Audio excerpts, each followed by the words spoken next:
Dear student, I am Shakil Ahmed Khan. Assalamu alaikum wa rahmatullahi wa barakatuh. आज हम work, अगर आप dictionary देखते हैं या किसी भी लुगत को उठाते हैं तो उसके मुताबिक वर्क की डेफिनेशन एक अलग होती है, यानी to do anything which involve mental और फिजिकल एफर्ट। अक्सर हम मेंटल, कोई आदमी काम कर रहा है मेंटली तौर पे या फिजिकली तौर पे कर रहा है काम, but we say in physics mental effort is not considered work. Physics definition of work is different. And today we discuss about number 1 definition of work, formula, and 3 special cases we discuss today. अक्सर हम समझते हैं कि एक आदमी एक seat पर बैठकर काम कर रहा है तो हम उसको फिजिक्स की डेफिनेशन में वर्क नहीं कहेंगे. वर्क है क्या वो भी हम जानेंगे, वर्क का फार्मूला क्या है वो भी समझेंगे. फिर एक और अहम बात, 3 स्पेशल केसेस के बारे में डिस्कस करेंगे कि वो वर्क के क्या होते हैं. याद रखें, work is the dot product of force and displacement. मैं आपको कई डेफिनेशन बता देता हूं. एक डेफिनेशन तो मैंने बड़ी सिंपल बता दी कि work is the dot product of force and displacement. मिसाल के तौर पर ये मार्कर मेरे पास है और इस मार्कर को मेरे हाथ में मैंने रखा हुआ है. चाहे मैं इसको 3 घंटे इसकी जगह पर मैं अगर 10 केजी का आटे का बैग उठा के रखता हूं अपने हाथ में और यूं ही पोजीशन मेरी यही रहती है, तो फिजिक्स की रूह से मैंने कोई काम नहीं किया. मैं बहुत निकम्मा था, मैंने काम ही नहीं किया.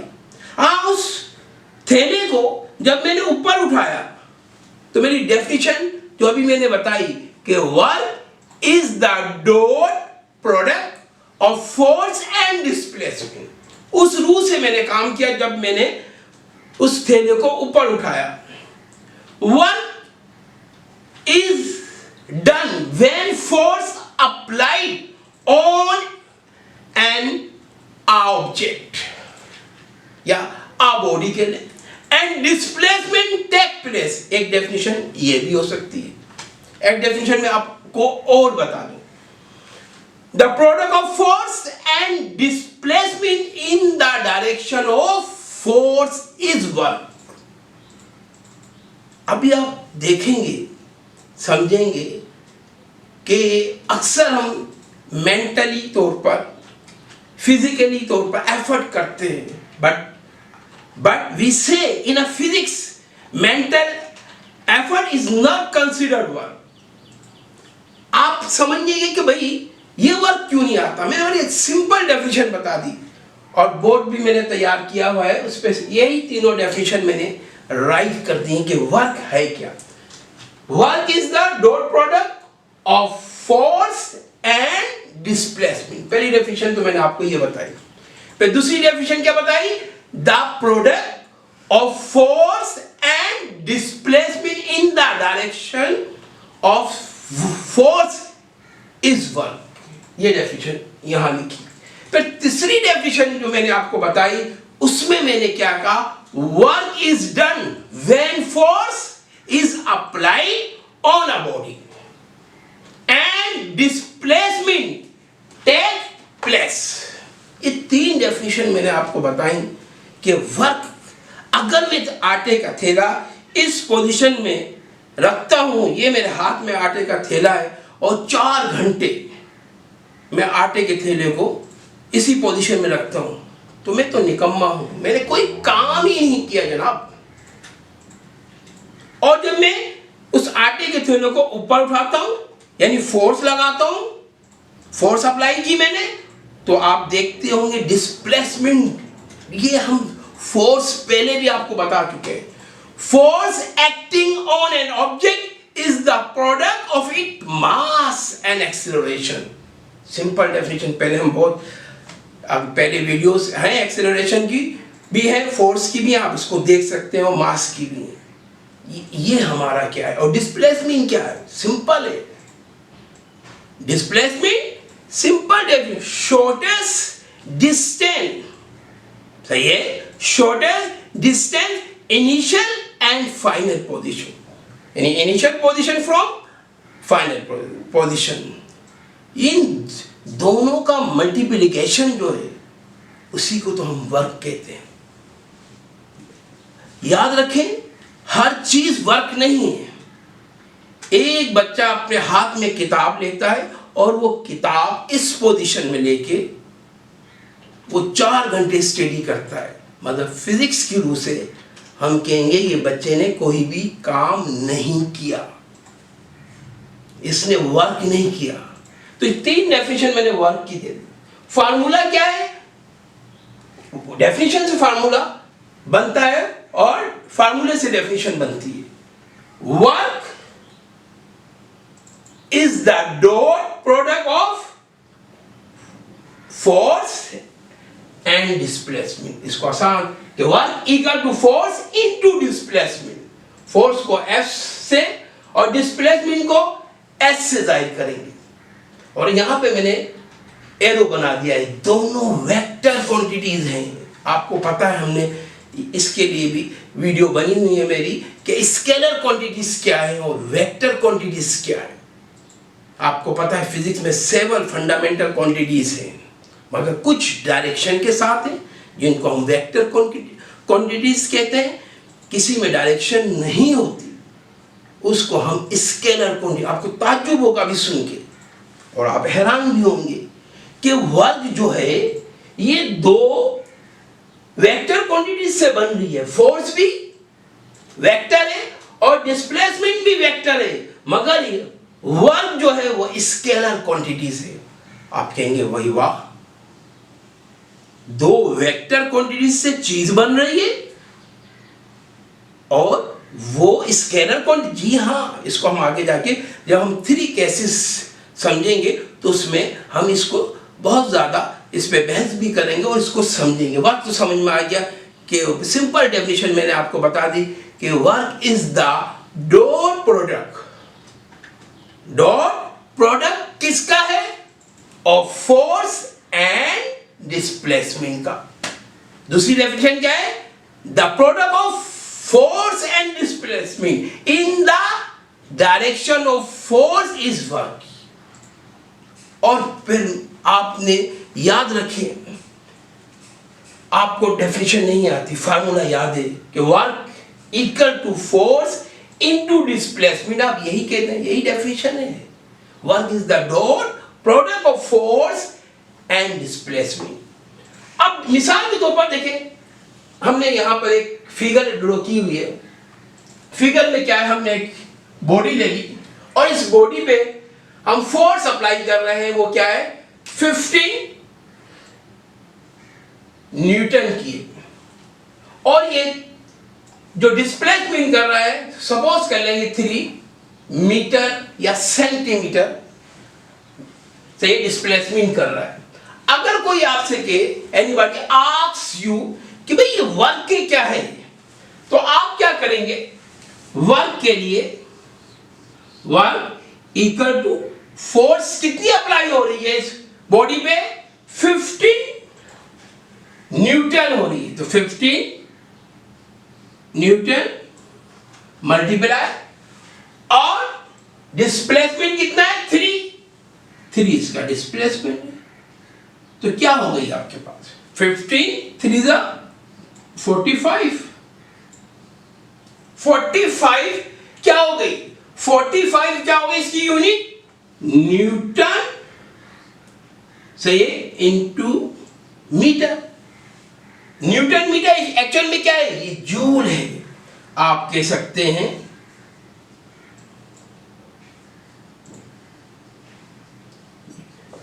1 joule equal to 1 newton into metre equal to 1 joule होता है। तो पता लगा, याद रखें वर्क की भी यूनिट जूल है और एनर्जी के बारे में हम डिस्कस करेंगे तो उसकी यूनिट भी जूल है। और जब तो हमें ये समझ में आ गया वर्क, तो हमारी आज जो हमारा मेन डेफिनेशन थी कि भाई वर्क क्या है।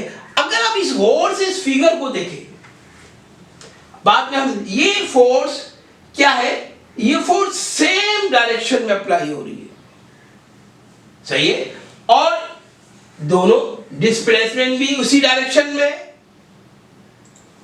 हम ये केस में जानेंगे। तो फोर्स हमारे पास जो है वो भी सेम डायरेक्शन में और डिस्प्लेसमेंट भी सेम डायरेक्शन में।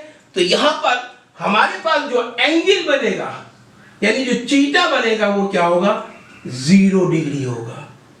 क्लियर जनाब? ये हम नेक्स्ट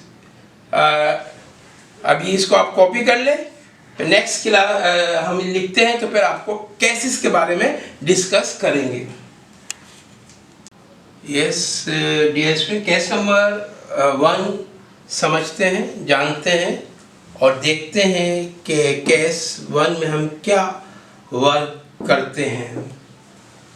फर्स्ट जो केस है हमारे पास, when the force and displacement, सही है, when the force and displacement are same direction, यानी फोर्स भी हम और डिस्प्लेसमेंट दोनों एक ही डायरेक्शन में होंगे।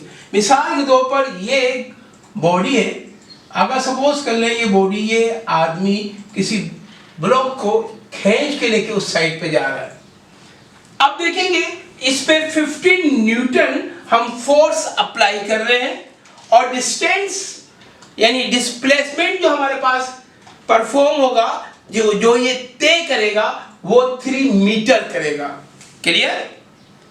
अब देखें फोर्स भी इसी डायरेक्शन में अप्लाई हो रही है और इसी के अंदर, इसी के, सही है, यानी सेम डायरेक्शन में। देखिए हमने जो पहला केस समझना है उसमें हमने क्या कहा, when the force and displacement are same direction, यानी फोर्स और डायरेक्शन एक ही, यानी फोर्स और डिस्प्लेसमेंट, सही है, एक ही डायरेक्शन में होंगे।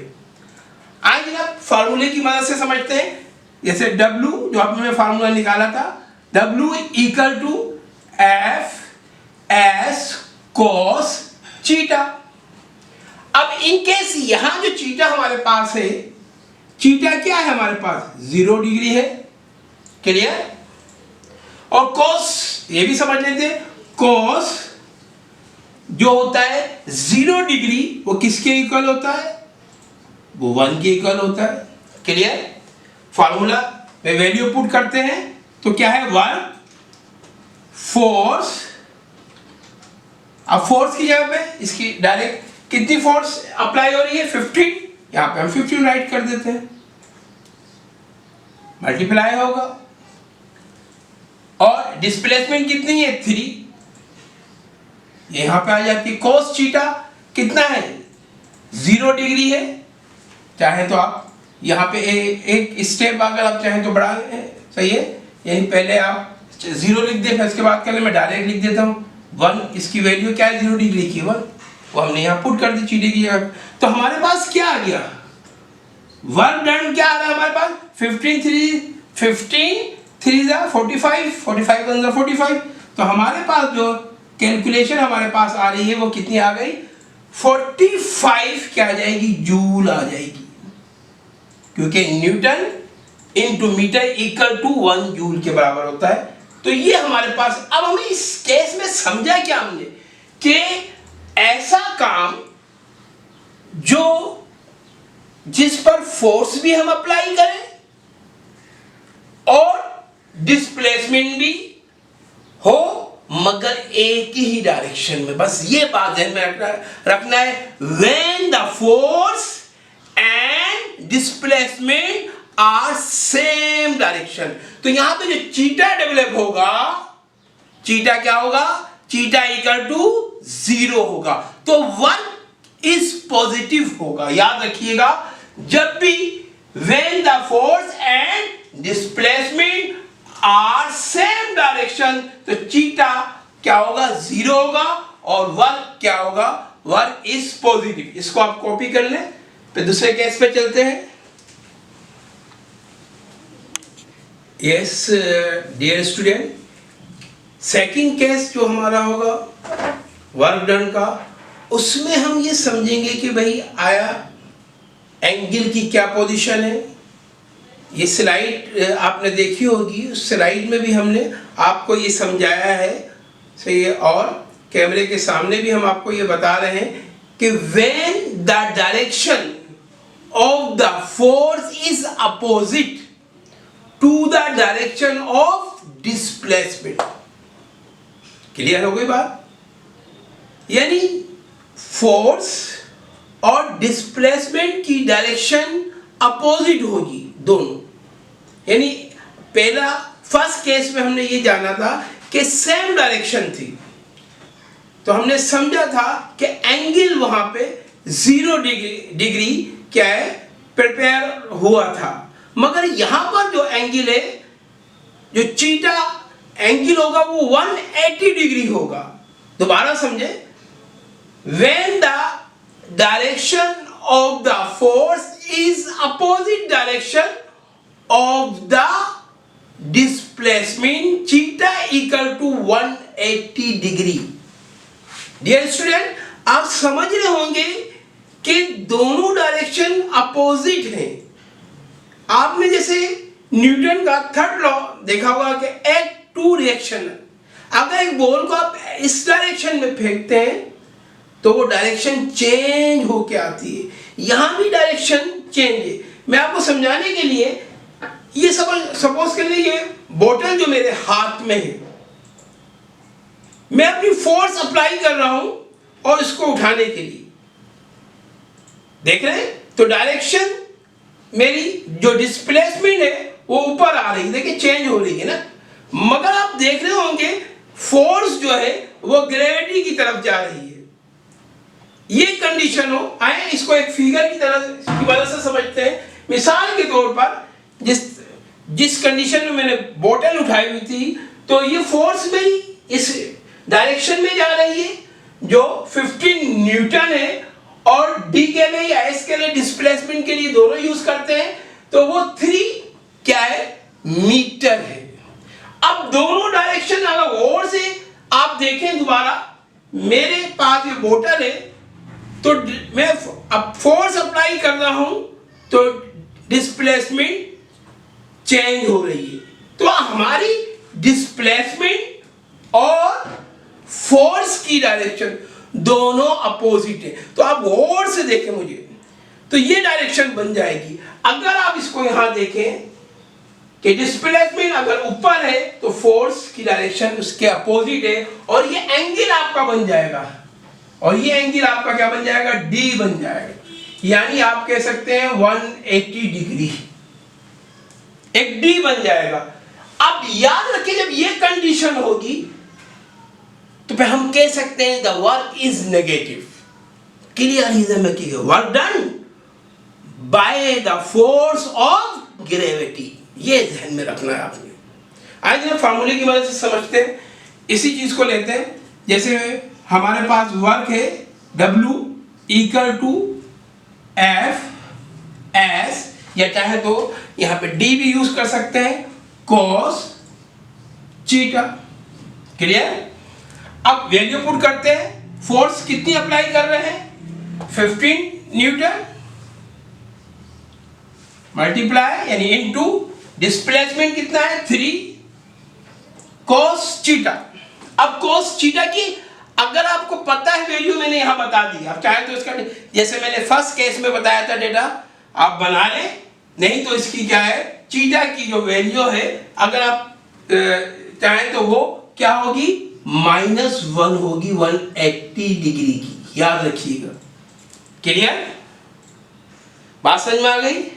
कितनी होगी, -1 cos 180 डिग्री की। अब अगर हम इसको मल्टीप्लिकेशन करते हैं तो प्लस माइनस माइनस और क्या आ जाएगा 145 जूल आ जाएगा। याद रखिएगा कि we can say work done can be both positive and negative. पहले केस में हमने देखा था कि वर्क क्या हुआ था, पॉजिटिव हुआ था, मगर दूसरा केस जो हमें बता रहा है, कह रहा है when the direction of force is opposite the direction of displacement. तो यहां पे आपने ये केस में समझा कि फोर्स जो हमारे पास सही है, हम जो कर रहे हैं उनकी और डिस्प्लेसमेंट की डायरेक्शन सही है, दोनों की अपोजिट डायरेक्शन होगी, सेम डायरेक्शन नहीं होगी। तो केस नंबर 2 हमें यही समझा रहा है। यस डियर स्टूडेंट, केस जो थर्ड केस के अंदर हम समझेंगे और यहाँ पे क्या हो रही है। आप मेरे हाथ में एक बैग देख रहे होंगे तो आप समझ रहे होंगे सर क्या ऑफिस जा रहे हैं। नहीं, मैंने ये बैग आपको समझाने के लिए लिया है। अब अगर आप समझें, देखें फॉर एग्जाम्पल अगर मैं इस डायरेक्शन में हूँ या उस डायरेक्शन में हूँ, कोई प्रॉब्लम वाली बात नहीं है। यहाँ पर मेरे पास जो फोर्स लग रही है, ये देखिए ये परपेंडिकुलर कंडीशन में है, वर्टिकली सही है, फोर्स इज वर्टिकली सही है अप्लाई हो रही है, यानी परपेंडिकुलर सही है अपवर्ड डायरेक्शन में सही है ये।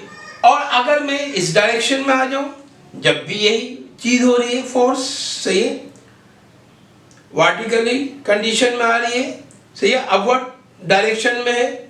और अगर आप इस फिगर को देखें और से, ये फोर्स है और ये डिस्प्लेसमेंट है। यहां पर अगर मैं लगाता हूं, आप देख रहे होंगे कि एंगल जो मेरे पास बन रहा है वो 90 डिग्री का बन रहा है। और याद रखिएगा एंगल जो चीटा जो हमारे पास डेवलप हो रहा है वो क्या हो रहा है 90 डिग्री हो रहा है, और कौन सा हो रहा है कोस चीटा होगा। तो 90 डिग्री जो हमारे पास होगा, यहाँ पे हम 90 लिख देते हैं, तो उसकी जो वैल्यू होगी वो 0 होगी। क्या होगी 0 होगी। यानी हम कह सकते हैं कि मेरे हाथ में जो बैग है, मैं जितना भी काम कर लूं मगर मैं क्या हूं, मेरी होल वैल्यू इज 0 है। क्लियर? तो यानी ये डायरेक्शन आपने समझना है परपेंडिकुलर डायरेक्शन है, जिसको आप अमूदन कहते हैं। राइट एंगल क्या होता है 90 का होता है ना, राइट एंगल के सामने वाला क्या होता है हाइपोटेनस होता है। गिवन एंगल जो भी है वो से परपेंडिकुलर, जो बच जाएगा वो क्या हो जाएगा बेस। तो यानी यहां पर हमारे पास केस जो है, अगर आप इस फिगर को देखें, when the force at right angle to the displacement, चीटा कौन सा हो रहा है लिखा हुआ है 90 डिग्री, और 90 डिग्री की वैल्यू क्या है 0 है। अगर फोर्स और डिस्प्लेसमेंट जितने भी हो, जब वो मल्टीप्लाई होंगे तो होल वैल्यू इज 0।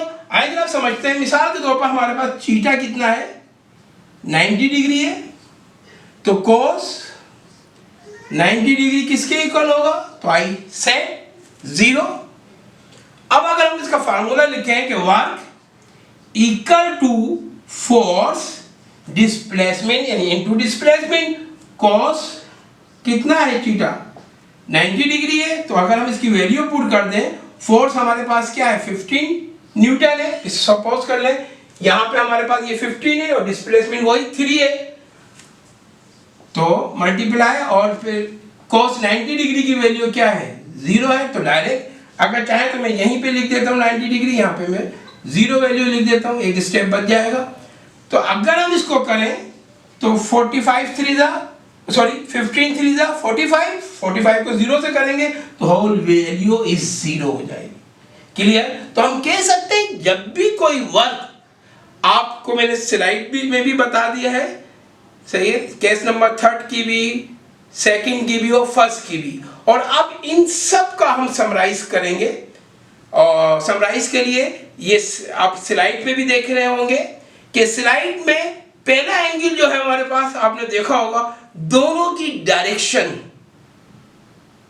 दोनों की डायरेक्शन क्या है, सेम डायरेक्शन है। क्लियर हो गई। और ये एंगल क्या हो रहा था, 0 डिग्री हो रहा था। ये आपने समझा।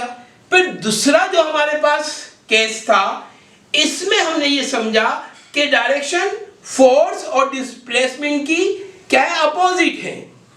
तो यहां पे जो एंगल हमारे पास डेवलप हुआ वो 180 डिग्री हुआ। केस नंबर 3 में जो हम समझ रहे हैं, केस नंबर 3 में हमने ये समझा कि अगर कोई भी चीज इस कंडीशन में आ जाए परपेंडिकुलर, तो उस वक्त क्या हो जाएगी, फोर्स इस अपवर्ड डायरेक्शन में हो जाएगी। जिस तरह में तो जो एंगल डेवलप होगा वो क्या होगा, चीटा 90 डिग्री का होगा। और जब जिसकी वैल्यू cos 90 डिग्री की क्या है, 0 है, और जो तमाम चीजों की वैल्यू क्या हो जाएगी, 0 हो जाएगी। तो ये स्लाइड में आप देख रहे होंगे, जो स्लाइड नंबर केस नंबर जो 3 है, इसमें हमने तीनों केसेस को सही है यज्ञा कर लिया है। और इसमें हमने आपको बता दिया है कि एंगल किस तरह तीनों केसेस में डेवलप हो रहे हैं। तो मुझे उम्मीद है कि इंशाअल्लाह ताला आप अच्छी तरह इसको खूब समझेंगे। देखिए फिजिक्स केमिस्ट्री समझने वाली चीज़ें हैं, इसकी कैलकुलेशन भी और इसको आपने समझना भी है। तो मुझे उम्मीद है कि इंशाअल्लाह ताला आप इस पर अमल भी करेंगे। और सही है, चैनल को भी आपने सही है सब्सक्राइब करना है, और ये और अपने दोस्तों और साथियों को भी देना है। अस्सलामु अलैकुम।